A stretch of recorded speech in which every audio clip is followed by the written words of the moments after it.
अस्सलाम वालेकुम नाजरीन, मैं हूं मोहम्मद अली बड़ो। आप देख रहे हैं वफा सिंध डिजिटल चैनल। नाजरीन, आज हम बात करेंगे सिंध के एंटी करप्शन की कारकर्दगी पर, जिसके लिए मशहूर हो चुका है कि वो एंटी नहीं बल्कि आंटी करप्शन बन चुकी है, क्योंकि आंटी का हमेशा भतीजों के साथ रवैया साफ्ट होता है, जैसा कि एंटी करप्शन का सिंध के अफसरान के साथ है। नाजरीन, सिंध के अंदर शाहों के शाही में मुसलसल एंटी करप्शन ने आंटी वाला किरदार अदा किया है, जिसके कई मिसाल मौजूद हैं। लेकिन कल का ताज़ा वाक़या है जिसका मैं जिक्र करना ज़रूरी समझता हूँ। एक मकसूद मला नामी बंदे ने, जो कि खुद TMO है, उसने चेयरमैन एंटी करप्शन को दरख्वास्त दी कि सेक्रेटरी लोकल बोर्ड प्यार अली लाखो मुझसे मुसलसल पैसे लेते रहे हैं, अभी भी मज़ीद डिमांड कर रहा है, जिसमें एंटी करप्शन साउथ ने प्यार अली लाखो को गिरफ्तार किया और मकसूद मलाह के मुताबिक उनसे पैसे भी बरामद किए गए। लेकिन इसको बहाना बनाकर छोड़ दिया गया कि पैसे जो उनसे मौसूल हुए हैं वो दरख्वास्त गुजार के पैसे नहीं हैं, जबकि एंटी करप्शन के ज़रा ने दावा किया कि सेक्रेटरी लोकल बोर्ड की गिरफ्तारी इसलिए ज़ाहिर नहीं की गई क्योंकि सिस्टम के लोगों ने बीच में आकर मुदाखलत की और उनको गिरफ्तारी जाहिर ना करने का ऊपर से हुक्म दिया गया। खैर, एंटी करप्शन का कोई पहला कारनामा तो नहीं है। इससे पहले भी अच्छी साख रखने वाले साबका chairman anti corruption DIG Farhat Junejo ने एक चार्जशीट जारी की थी, जिसमें उन्होंने कहा था कि जो कि एंटी करप्शन के वजीर हैं सरदार मोहम्मद बख्श महर और उनके जो फ्रंटमैन हैं और डायरेक्टर एस्टेब्लिशमेंट हैं, वो सर्कल अफसरान और डिप्टी डायरेक्टर से हर महीने 5 से 10 लाख रुपए मंथली वसूल करते हैं, जिनके बयान पर ना तो कोई इंक्वायरी हुई, ना तो वज़ीर साहब और दीगर साहिबान को हटाया गया। अगर देखा जाए तो वज़ीर साहब तो ताकतवर हैं, क्योंकि वो PP चेयरमैन बिलावल भुट्टो जरदारी साहब के करीबी समझे जाते हैं, इसलिए उनको वजारत से नहीं हटाया गया।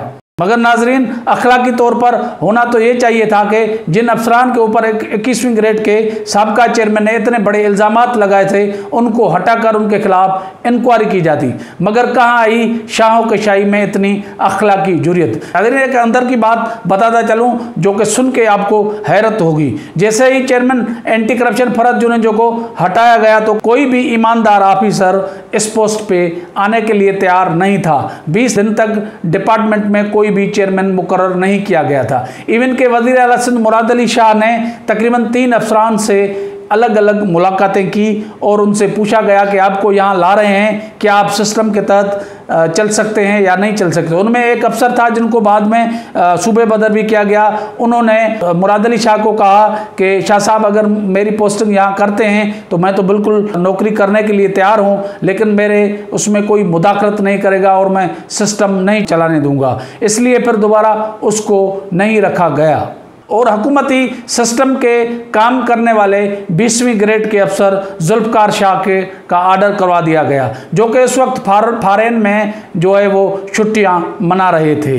जुल्फ़कार शाह ने आर्डर होने के 1 हफ्ते बाद चार्ज संभाला। जुल्फ़कार शाह पहले भी कुछ माह तक एंटी करप्शन में रह चुके हैं और सिंध हुकूमत की पॉलिसी यानी करप्शन के केसेस दबाने के क्राइटेरिया पे पूरा उतरते रहे हैं और वही काम लेने के लिए उनको दोबारा लाया गया। नादरीन, सिंध के अंदर एंटी करप्शन का जो किरदार है, कई सालों से सिंध में हज़ारों करप्शन के केसेस को पैसे लेकर दबाया जा रहा है। फिर नई बात आए तो जमहूरियत खतरे में भी आ जाती है। नादरीन, सिंध में हर महकमे के रेट तय होने के बावजूद गुज़श्ता 5 साल के अंदर करप्ट अफसरान के खिलाफ 50 मुकदमा भी दाखिल नहीं हो सका है, जबकि एंटी करप्शन के 5 साल में 3000 से ज़्यादा शिकायतें मौसूल हुई। 500 से ज़्यादा इंक्वायरीज शुरू की गई, जिनसे भारी रिश्वत लेकर बाद में उनको बंद कर दिया गया।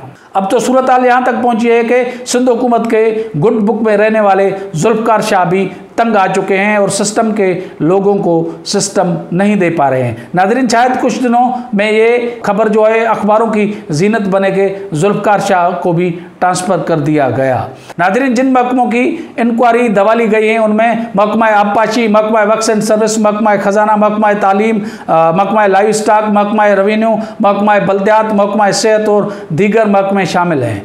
हमारे हौसला अफजाई के लिए हमारे चैनल को सब्सक्राइब करें और बेल आइकन को ज़रूर दबाएं ताकि हमारी आने वाली वीडियो आपको मिलती रहे। मुझे दीजिए इजाज़त किसी और अहम इशू पर बात करने तक।